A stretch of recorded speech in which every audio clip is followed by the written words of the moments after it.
சந்திரயான் 3 புதுசாக இப்போ சந்திரயான் 3 பற்றி இஸ்ரோ ஒரு நியூஸ் வெளியிட்டிருக்காங்க. இந்த நியூஸ் அஃபிஷியலாகவே வெளியிட்டிருக்காங்க. அது என்ன சொல்லியிருக்காங்க அப்படின்னு பார்த்தீங்கன்னா, இந்தியாவும் ஜப்பானும் சேர்ந்து புதுசாக ஒரு மிஷின் தொடங்கியிருக்காங்க.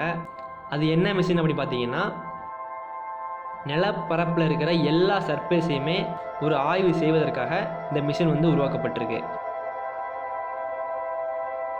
இதோட நேம் என்னென்னு பார்த்தீங்கன்னா லூனர் லேண்டர் அப்படி சொல்லுவாங்க.